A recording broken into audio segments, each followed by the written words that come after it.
Boa noite a todos. Sejam todos bem-vindos ao Núcleo Espírita Nosso Lar. E com muita alegria e sob a égide do nosso Mestre Jesus, que estamos iniciando nossas atividades de hoje. Sejam bem-vindos para mais uma noite de estudo. Para que nossas palestras possam continuar e serem presenciais, é necessário que continuemos atentos à prevenção contra a doença infecto-contagiosa. Vamos fazer a nossa parte. A programação das atividades do núcleo são exibidas no telão antes das palestras. Porém, quem preferir, na secretaria temos a programação impressa, além da modalidade digitalizada. Aqui, na casa, possui equipes de visita a enfermos, com aplicação de passe e fluidoterapia. E também implantação do culto no lar. E mais informações temos na secretaria. Para a gente começar, vamos fazer uma prece inicial. Então, todos nós possamos fechar nossos olhos, elevar o pensamento até o nosso Senhor Jesus Cristo, para que possa acalmar o nosso coração. Muitas coisas faz com que todos nós sentimos tristes, ansiosos, preocupados. Mas a fé que Jesus nos mostra em teu Evangelho é a segurança para o nosso fortalecimento, para a nossa grandeza espiritual, para que possamos caminhar até o colo de Deus. E com esse Evangelho, vamos caminhar no caminho de flores, exercendo passo a passo, vencendo todos os obstáculos que temos que passar, em frente e confiante, na paz e na luz de Jesus. Que assim seja. Nossas palestras são inspiradas no livro Vinha de Luz. E o assunto de hoje é relativo ao capítulo 80, cujo título é Como Sofres, e que está na primeira carta de Pedro, capítulo 4, versículo 16. Nossas palestras estão postadas no canal do YouTube Núcleo Espírita Nosso Lar. Inscreva e ative o sininho por ser notificado em novas postagens. Convidar o palestrante, para falar sobre o tema Como Sofres, e com muita alegria que convidamos agora nosso amigo Aguinaldo Luiz, que é palestrante espírita, colaborador aqui do Núcleo Espírita Nosso Lar. Seja bem-vindo, Aguinaldo. Uma boa noite a todos. Que Jesus nos abençoe e nos mantenha sob a assistência e sua paz. É com muita alegria que eu estou aqui. Como eu estava falando do Zé Eustáquio, já tem mais de uma década que eu não venho aqui por motivos, vamos dizer assim, superiores à minha vontade. Então, eu fiquei muito feliz quando fui convidado. Espero desincumbir dessa tarefa na proporção que vocês esperam de mim. Sei das minhas limitações, mas que tenho a caridade de aceitar a mensagem nos termos em que Jesus nos confiou, e os nossos anjos guardiões, os mentores dessa casa nos confiaram. Esperamos não decepcionar aqueles que esperam de nós, não só os encarnados, como também os desencarnados. Que Jesus nos abençoe.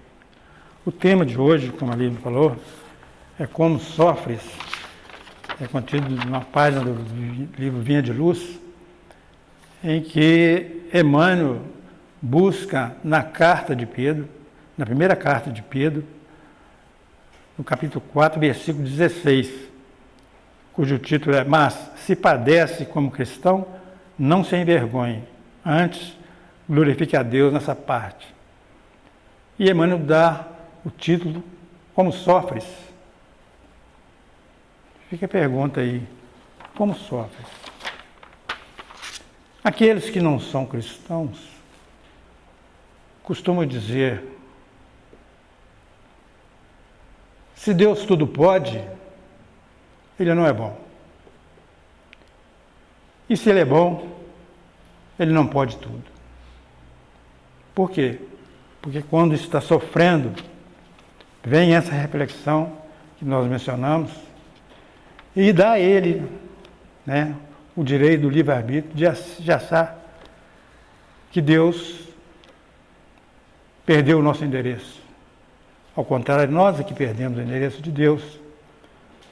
Então nós vamos ver aqui na carta de São Pedro, a primeira carta de Pedro, ele fala sobre o sofrimento. Segundo os estudiosos, é um tratado sobre sofrimento. E Emmanuel não ia buscar esse versículo sem ter o conhecimento amplo, né, de que ele é portador de vários séculos, que ele caminha junto ao Cristo. Então nós vamos nos recorrer nessa carta de Pedro, que é a primeira carta. São Pedro escreveu 2 cartas. A primeira carta, ele inclusive, por que ele escreveu essa primeira carta? Nós sabemos que Pedro é uma figura enigmática. E praticamente nós temos o DNA dele. Ele oscila muito, tanto para cima como para baixo. Na mesma hora que lá Jesus queria lavar os pés, não, meus pés você não vai lavar não. E Jesus falou: se você não lava os pés, você não tem parte comigo. Ah, então lava minha cabeça, lava minhas mãos, lava... Então ele era assim, nós somos um pouco assim. Nós temos esse DNA de Pedro, mas é a pessoa certa que Jesus escolheu.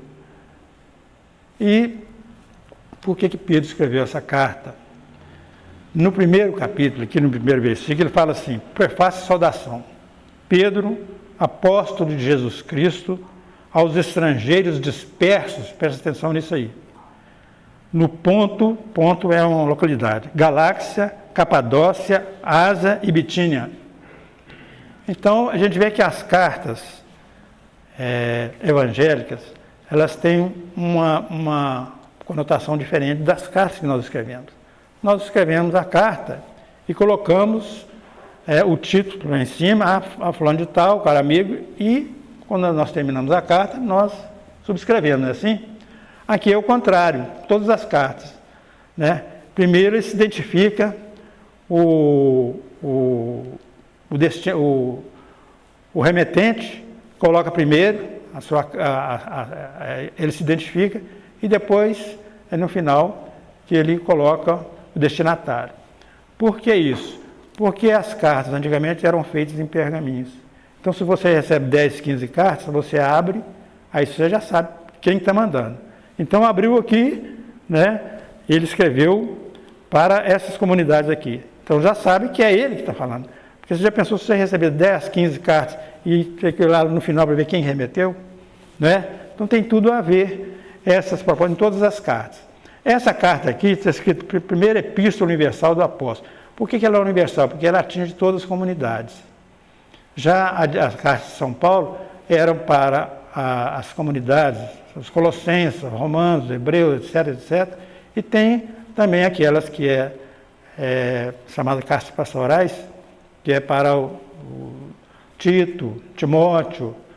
Então, isso aí, quando São Pedro escreveu essa carta, alguns, né, no princípio, mesmo já em épocas mais avançadas aqui, que eram os estudiosos, eles achavam que São Pedro não tinha condições de escrever essa carta, porque ela foi feita num grego clássico e muito apropriada, com todas as particularidades e muito bem escrita, mas São Pedro, na sua humildade, ele fala aqui no capítulo 5 dessa primeira carta, e ele intitula aqui quem escreveu, por Silvano, que é Silas em grego. Silas nós sabemos, que é um dos acompanhantes de Pedro e de Paulo. Por Silas, vosso fiel irmão, como cuido, escrevi abreviadamente. Então ele escreveu abreviado as anotações que ele queria. Então foi Silas que foi, vamos dizer assim, o redator. Então fica claro aí, porque é muito importante. Nós vamos ver aqui, o Emmanuel recorre ao versículo 16 do capítulo 4. E é um tratado de sofrimento. Aqui Pedro fala com muita propriedade. Por quê? Olha aqui no primeiro versículo, olha para você ver o que eles falam. Pedro, apóstolo de Jesus Cristo, aos estrangeiros dispersos. Isso aqui já fecha todo um direcionamento para quem que eram essas cartas. Estrangeiros dispersos. E eles estavam onde? No Ponto, Galáxia, Capadócia, Ásia e Bitínia. Segundo os estudiosos, esse lugar aqui, São Paulo, ainda não tinha passado ainda. E Pedro estava muito preocupado, porque nessa época os cristãos judeus e os gentios estavam sendo perseguidos. É perseguição mesmo. Estrangeiros dispersos. Porque quando Nero mandou colocar fogo em Roma, e colocou fogo, eram 14 bairros, ele mandou colocar fogo em 10 bairros, e os 4 ele reservou, e depois botou a culpa nos cristãos. A coisa já tinha ficado complicada quando Estevão foi morto, né? Foi o primeiro mártir. Então os cristãos foram o quê? Foram se dispersando. E esse dispersamento era, você abandonava tudo. A casa, o que você tinha, os haveres, os animais, eram dispersos. E você ia para esses lugares aqui. Aqui são judeus e gentios, nessas comunidades aqui, Galáxia, Capadócia, Ásia e Bitínia, que eram lugares longe. Mas saía correndo, você saía com a roupa do corpo. Tamanha era a perseguição.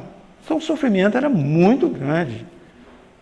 Já pensou se você ter que deixar a sua família? Aliás, você perdia até os filhos às vezes, porque estava preso, e as ordens de prisão eram inquestionáveis. Então Pedro estava preocupado com a comunidade cristã. Aí ele escreveu essa carta. Então começa ele aqui, no item 4, aqui é o contexto de ele falando que a preocupação dele era que o pessoal se capitulasse. E aí o cristianismo acabava. E nesses lugares aqui, São Paulo ainda não tinha ido, não passou, porque era muito trabalho. Aí ele começa aqui, ora pois, já que Cristo padeceu por nós na carne, armai-vos, é o primeiro versículo. Nós vamos lendo e vamos comentando. Ora pois, já que Cristo padeceu por nós na carne, armai-vos também vós com este pensamento, que aquele que padeceu na carne já cessou do pecado. Ou seja, não desanima não, gente. Esse armai-vos aqui, que é o verbo mais forte aqui desse primeiro versículo, é no sentido de quê? Reunir recursos, né? Não de arma, porque jamais o cristianismo ia propor um enfrentamento. Não tinha como, mesmo assim, mesmo se tivesse, Jesus não veio para isso. Então, esse armai-vos aqui é no sentido de você, espiritualmente, usar os seus recursos que o Evangelho dá. Porque o Evangelho o que é? Era um manancial de princípios para a nossa conquista íntima, galgando o reino dos céus. Então, no segundo versículo, para que no tempo que vos resta na carne, não vivais mais segundo as concupiscências dos homens, mas segundo a vontade de Deus. Já o segundo versículo aqui, ele já chama atenção na questão da idade. Para que no tempo que vos resta na carne, eu acredito que aqui ninguém vai viver até, nós somos em 2023, ninguém vai viver até 2123 não, né? O máximo que eu, com 75 anos, eu não sei quanto. Mas ele fala aqui, ele põe um tempo aqui, ó, para que no tempo que vos resta na carne, ou seja, vamos aproveitar. Porque muitas vezes nós podemos desanimar. a chamada apostasia, né? Então a gente pode desanimar. Continuando, porque é bastante que, no tempo passado da vida, fizéssemos a vontade dos gentios, andando em dissoluções, concupiscências, borracheiras, glutonarias, bebedices e abomináveis idolatrias. Isso tudo dentro de um passado não muito distante, né? Nós podemos estar inseridos em algum desses contextos aqui, em alguma dessas situações aqui. Vou repetir, porque é bastante que, no tempo passado da vida, fizéssemos a vontade dos gentios, andando em dissoluções, né? Briga, discussão, concupiscências, todas as propostas de paixões da carne, borracheiras é embriaguice total e chegando e destruindo lares, borracheiras, glutonarias, festas de 1, 2 semanas na alimentação, bebedices, são aquela bebida que muitas vezes bebe pouco, mas avança um pouquinho e altera o comportamento, bebedices, e abomináveis idolatrias, aquelas idolatrias que não é só de, vamos dizer assim, de imagem, não, mas idolatrias, igual que nós temos hoje de idolatrias de jogadores, de futebol, de cantores, tinha as idolatrias lá, daqueles do rei tal, né, dos imperadores. Continuando, e acham estranho não correrdes com eles no mesmo desenfreamento de dissolução, blasfemando de vós. Isso está no versículo 4. Os quais hão de dar conta ao que está preparado para julgar os vivos e os mortos. Aqui no versículo 4, ele antecede o que pode acontecer. E acham estranho não correrdes com eles no mesmo desenfreamento de dissolução. Ou seja, quando a gente faz uma opção de viver para Cristo, a gente começa a ser, né, criticado e muitas vezes achincalhado e chegando a gente na parede. Mas você agora está mexendo com isso, espiritismo, isso é coisa do demônio. Não sabe. Nós não podemos entrar nessa aí eles vão estranhar mesmo, porque o nosso comportamento muda. Que nós preferimos os princípios propostos pelo Cristo no Evangelho, que é o manancial, do que vivemos por nossa própria conta. Continuando aqui, aos quais hão de dar conta ao que está preparado para julgar os vivos e os mortos. Então está falando que nós na doutrina espírita não faz proselitismo. O cristão não precisa de fazer proselitismo. A sua indumentária, o seu posicionamento, né, já fala por si só. Então nós vamos ser, sim, visitados por esse sofrimento, vamos dizer assim, moral, né? Vamos ser condenados, porque diz aqui no versículo 6, porque por isso foi pregado o Evangelho também, isso aqui nós vamos a seguir, no 7, e já está próximo o fim de todas as coisas, portanto, sede sóbrios e vigiai em oração. A preocupação de São Pedro aqui, sede sóbrios e vigiar em oração. Toma muito cuidado com a serenidade nossa nessa hora. Esse vigiar em oração, o que é? Muitas vezes, quando nós somos interpelados para aquelas cascas de banana para a gente cair, a primeira coisa que a gente faz é perder a oportunidade da oração.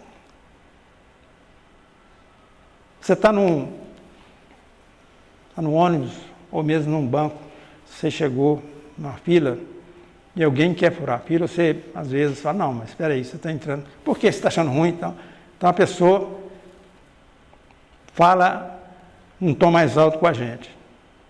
E se a gente retrucar, o que acontece? Ele quer que a gente retruca. Então está 1-0 para ele. Se a gente retrucar, eu empatei o jogo. Ele quer que a gente empate o jogo. Qualquer discussão. Pode ser em casa, pode ser em qualquer lugar. Estamos admitindo que posso falar em banco aqui, mas em qualquer discussão, aquele que provoca, ele quer ganhar o jogo da discussão. Se a gente reage no tom não cristão, o que acontece? Aí fica 1-1 o jogo. E a espiritualidade, né, pede que a gente o que faça? Nessa hora, paciência, né, que eu estou falando aqui. sede sóbrios e vigiar em oração, porque nós podemos cair nesse aí. Então, Jesus fala mais ou menos assim: aquele que quiser ganhar a sua vida, perderá, e quem perder a sua vida, ganhará. Então, se eu fui para casa, levei desaforo, a pessoa me desacatou, eu perdi de 1-0. Todo mundo viu me xingando. Mas eu preferi o silêncio, entrei em oração. No plano espiritual, eu ganhei de 1-0. Estou ganhando de 1-0. Não é assim, Lídia? Os nossos anjos guardiões, graças a Deus, ele não empatou o jogo. Se empata, vocês desculpem, estou falando sobre o jogo, não vamos falar em outra oportunidade, mas numa oportunidade de um efeito positivo. Está dando para entender, gente? Ah, então, continuando aqui, ó. Eu vou ler aqui e vou me recorrer ao livro Paulo Estevam. Aí nós vamos ver o que Pedro estava até falando com Naron, né? Que quando vocês me deram essa oportunidade de fazer esse pequeno estudo, eu fiquei assim, né, muito extasiado e fiquei gratificado, porque eu não conhecia a vida de Pedro até onde eu fui. É lógico que foi um voo de passo, não foi nas raízes profundas, mas me bastou muito, porque São Pedro, toda vez que a gente fala São Pedro, ele negou, né? Aquele que negou 3 vezes, nós fazemos o quê? Uma tatuagem existencial de São Pedro, verdadeira tatuagem existencial. Aí para o resto da vida, né, aquele rótulo, não é assim? Depois que eu vi, e eu me inteirei do que São Pedro fez, eu tenho vergonha de ter falado que São Pedro negou Jesus. Vamos então recorrer aqui, eu vou ler o versículo 8, 9 e 10, e nós vamos para o livro Paulo Estevam, vamos ver o que São Pedro fez. Mas, sobretudo, tende ardente amor uns para com os outros, porque o amor cobrirá a multidão de pecados. O que é esse ardente, esse fogo amoroso que tem aqui? Eu vejo aqui, por exemplo, nessa casa, um amor de todos os confrades aqui, de uma forma muito pura. O amor ardente é aquele que purifica. A gente vê isso, não só aqui nas casas espíritas também, em todas as casas, tem esse amor que purifica. A preocupação de São Pedro é essa, porque senão o pessoal né, o amor cobre a multidão de pecados. Cada um tolerar o outro naquilo que pode, naquilo que nas dificuldades. Seguindo aqui, ó, sendo hospitaleiros uns para com os outros, isso sem murmurações. Eu vou ajudar fulano, mas estou cansado. Não, né? Sem murmurar. O Evangelho fala muito em murmurar, são palavras que usadas muito no Evangelho, que ao longo dessas leituras a gente vê essa palavra murmurar, essas reclamações, né? Cada um administra aos outros o dom como recebeu, como bons dispenseiros da multiforme graça de Deus. Esse dom é o quê? É aquilo que nós temos para oferecer ao outro. Cada um tem um dom, porque se todos os dons fossem iguais, né, ficava num nível só. Mas cada um tem a sua particularidade. Então esse dom, quando São Paulo fala aqui, cada um administra aos outros o dom como o recebeu. Ou seja, se eu tenho o dom de ouvir, vamos ouvir aquela pessoa que está querendo falar, né? No atendimento fraterno, às vezes eu tenho que ouvir mais do que falar, né? Esse dom, a dom da audição, nós vemos em vários personagens do Evangelho, dos Apóstolos, cada um tinha a sua particularidade, né? O seu caráter, excelente cada um, mas tinha as suas dificuldades, mas Jesus soube escolher. Então nós vamos lá no Paulo Estevam, é uma narrativa que eu vou ler ao sabor da emoção de Emmanuel, e vamos comentando. Esse aqui, o palco era o seguinte: Saulo de Tarso invadiu lá a Casa do Caminho, lá que ficava na estrada de Jope, e veio para prender os apóstolos. Olha, a particularidade aqui é o comportamento de Pedro. Eu não tinha essa informação, esse livro a gente já leu várias vezes, mas às vezes a gente lê com uma forma muito romanceada e a gente esquece das particularidades, né? Eu tenho me recorrido a ele muito, principalmente quando eu faço estudo do Evangelho, porque a gente tem muita coisa aqui, né? Então, diz aqui, ó, Saulo preparava-se para sair. Ele já tinha mandado prender alguns dos apóstolos, e é na base da corrente mesmo, algema e tal. Quando de regresso à portaria para ordenar a partida dos prisioneiros, esbarrou com a cena que mais o haveria de impressionar. Saulo de Tarso, ele sabe o que ele fez. Todos os doentes que se podiam arrastar, aqui não andar não, arrastar.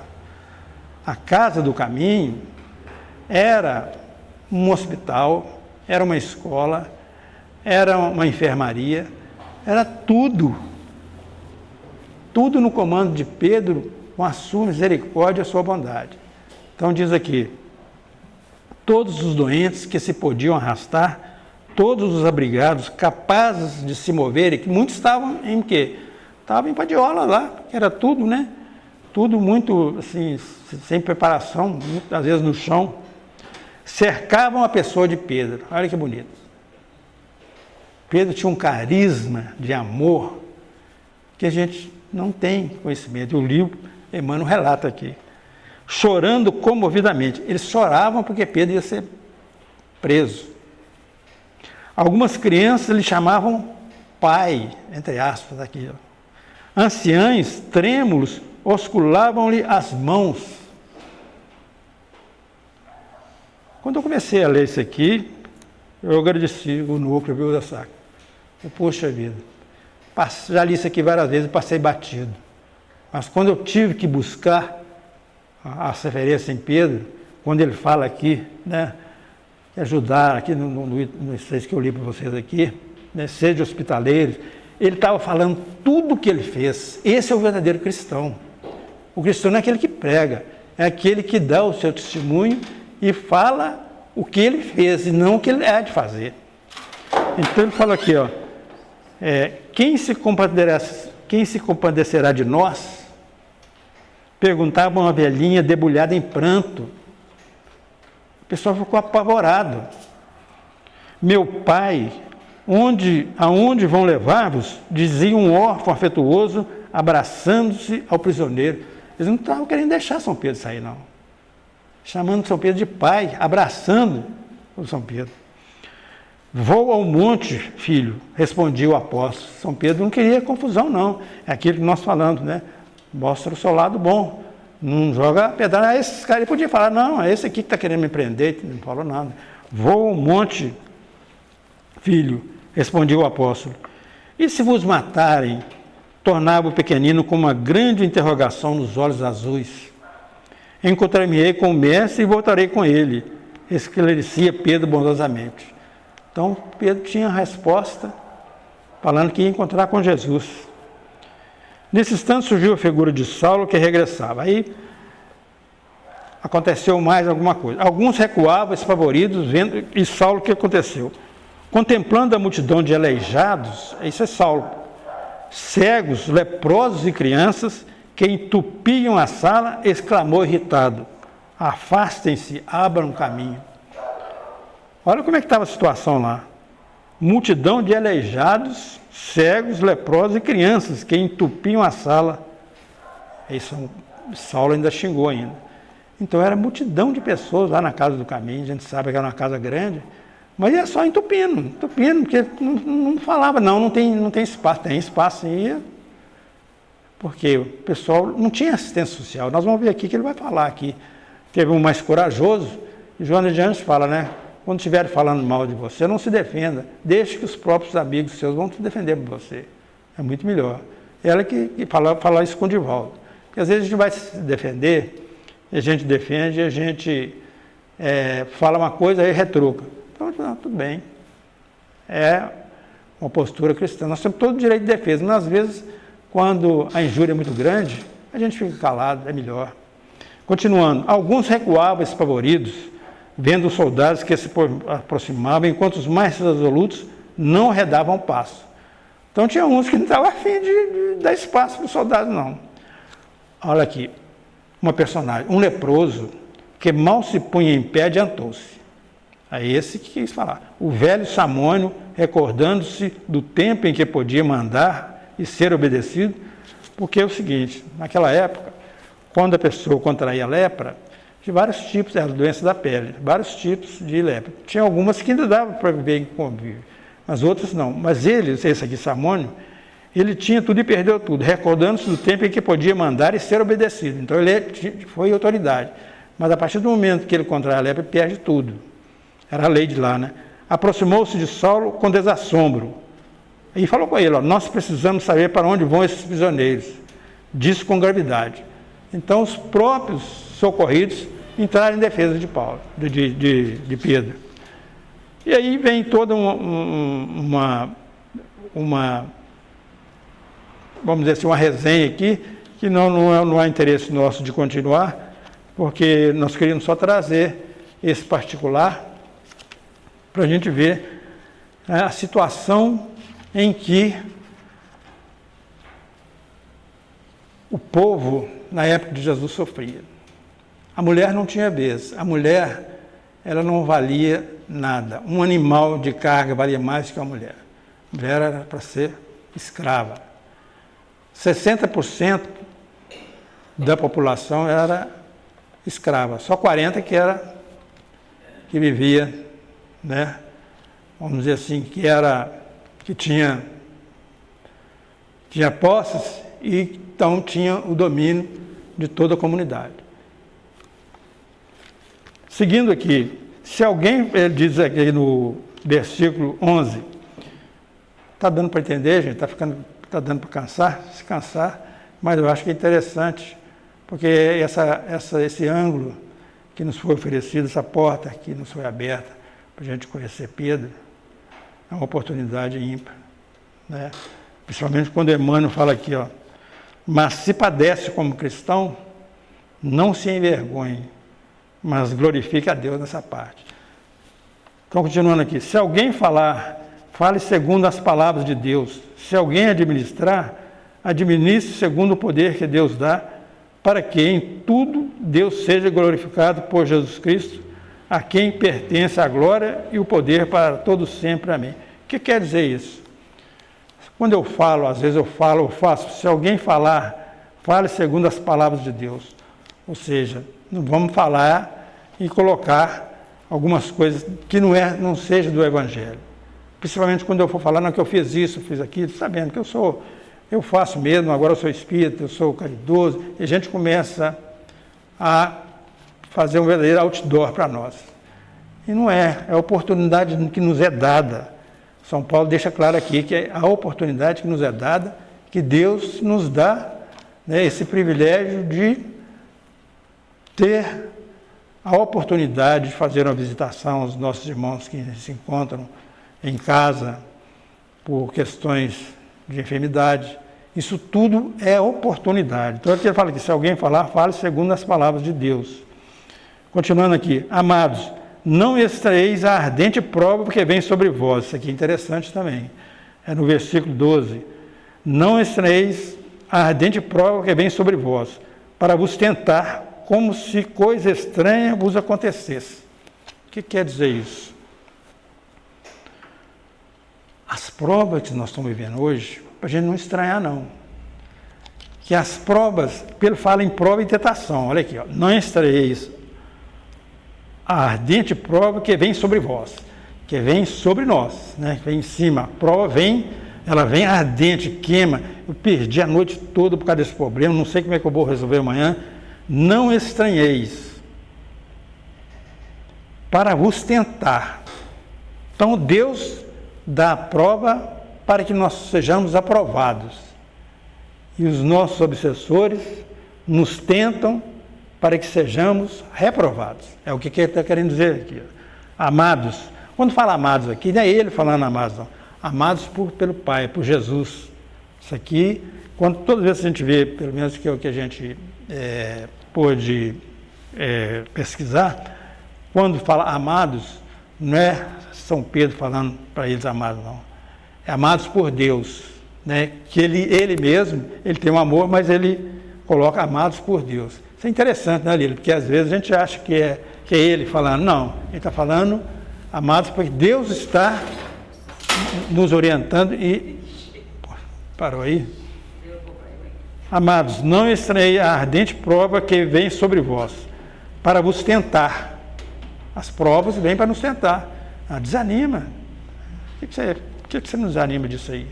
Não está aguentando isso não. Então é isso aí. Como se coisa estranha vos acontecesse. Mas alegrai-vos no fato de seres participantes das aflições de Cristo. Quando Jesus fala, né?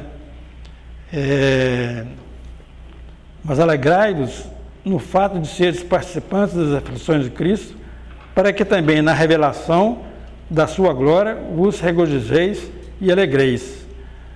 Jesus fala, no mundo só tereis aflições, mas tende bom ânimo, eu venci o mundo. Esse regozijeis aqui, ó, para que também na revelação da sua glória vos regozijeis e alegreis. Regozijar, a gente vê no Evangelho também muito exultai. Exultai é muita alegria, alegria é forte. Mas como é que é essa alegria? Bem-aventurado, mas como é que é essa alegria? Nós vamos dar um exemplo aqui, já falamos no futebol aqui, né? Nós vamos dar um exemplo aqui. Por exemplo, é um exemplo assim, bem, vamos dizer, mundano, vamos dizer assim, de apaixonante, mas que revela as nossas emoções. No futebol, por exemplo, o nosso time, está disputando a final da Copa Brasil, essa de mata-mata. Então, o meu time, se depender, precisa do empate para ser o campeão, para ser bicampeão, o que for. E está perdendo de 1-0. E eu estou torcendo, já acompanhei todas as oitavas de finais, a quarta de final, a semifinal, e o meu time, o empate dá para mim. Mas está perdendo de 1-0. Foi um pênalti que foi feito aos 40 minutos do segundo tempo. E teve bola na trave que meu time fez e tal, mas nada, não conseguimos fazer o gol. Eu estava muito alegre, mas até aquela tristeza vai vir, mas eu estou suportando. De repente, aos 45 minutos, meu time empata, aí eu ganho, a paixão a alegria que a gente tem é diferente. Está dando para entender, gente? A gente comemora a semana, a gente comemora o mês, comemora o Natal. Não, meu time foi campeão. É essa alegria, esse regozijo que nós vamos ser visitados se nós suportarmos esse nosso sofrimento. No plano espiritual, nós podemos estar perdendo aqui, mas no plano espiritual, os benfeitores, os nossos amigos, né? Nós podemos chegar lá e falar, olha, não foi fácil não, mas eu ganhei. Posso ter, porque quando a gente ganha, pelo menos a gente chega lá um degrau a mais, já é uma vitória. O que nós podemos chegamos lá, nessa encarnação eu perdi de 7-1. Aí é complicado, né? Quer dizer, eu vou ter que voltar várias vezes para mim acertar o passo. Mas 1-0 já está bom, não é não, gente? É uma vitória. É sinal que nós conquistamos, né? As nossas mazelas, muitas coisas que nós complicamos, não, cheguei um pouquinho melhor. Essa é a proposta, né? Então, mas alegrai-vos no fato de seres participantes das aflições do Cristo. Então, quando vier a aflição, vamos pensar nisso um pouquinho, porque o momento está para fazer, torcendo, né? As trevas torcem para que a gente desista.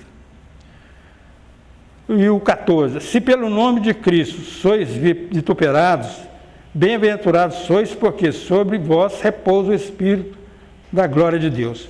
O que quer dizer isso? Aqui, sois vituperados. Vituperados aí significa injuriados. Lá no Sermão do Monte, no final, quando Jesus fala nas bem-aventuranças, ele fala assim, mais no final, bem-aventurados sois, por minha causa, quando, por minha causa, vos injuriarem, vos caluniarem, e mentindo, disserem todo mal contra vós. Esse mentindo, o que quer dizer? Porque a pessoa fala assim, não, ele é espírita agora, parou, eu conheço ele aprontava, fazia isso, acontecia, e era beberrão, era tudo aquilo que está falando aqui, que São Paulo falou. E agora está dando um ano de santo.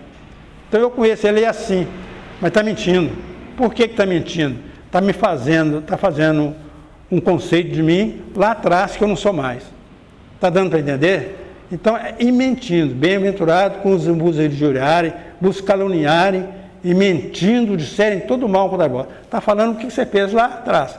Mas se Jesus veio para os doentes, essas enfermidades morais já estão cicatrizadas. Eu digo cicatrizadas porque nós vamos chegar lá, as nossas cicatrizes que nós vencemos essas enfermidades morais são verdadeiras medalhas que nós vamos carregar no nosso pescoço. Chegar lá com essas medalhas. Não, eu era isso, eu era aquilo. Jesus me transformou. Então, é o que está falando aqui. Se pelo nome de Cristo sois vituperados, bem-aventurados sois, porque sobre vós repousa o Espírito da glória. E que nenhum de vós padeça como homicida, ou ladrão, ou malfeitor, ou como que se entremete em negócios alheios. São Pedro aqui fala uma reparação, olha, não entra em confusão não, não entra em briga, homicídios, ou ladrão, ou malfeitor, não vai padecer por causa disso não, né? Se tem uma passagem que Jesus fala assim, se alguém te tomar a túnica, entrega também a capa, não é isso? O que quer dizer isso? A túnica e a capa eram instrumentos inalienáveis, não podia tomar. Porque uma capa, principalmente a capa, ela servia para agasalhar no frio, que era 45 graus, à noite era muito, no calor era 45, à noite virava. Então a capa era inalienável, ele não podia tomar. Porque antigamente era assim, né? A lei tomava tudo, né? Então, o que Jesus fala assim, se alguém te tomar a túnica, entrega também a capa, ou seja, deixa que a providência divina vai providenciar. Isso a gente sabe que isso tudo no nosso dia a dia, até estava conversando com o Naron, né, na construção aqui da casa, mas sempre, quem viu aqui a casa, agora eu vi, né, com mais propriedade, como está crescendo, são uns passos, a gente vê a casa do caminho aqui, né, como eu era pequeno, e estava atendendo todo mundo. E continuando aqui, gente,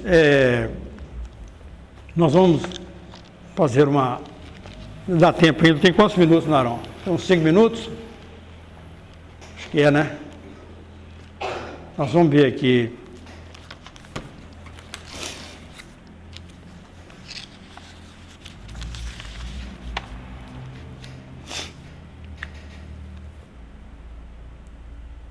Quando Jesus, após a sua ressurreição, depois de 2 vezes depois que ele encontrou com os apóstolos, São Pedro ainda estava, os apóstolos ainda estavam meio perdidos ainda.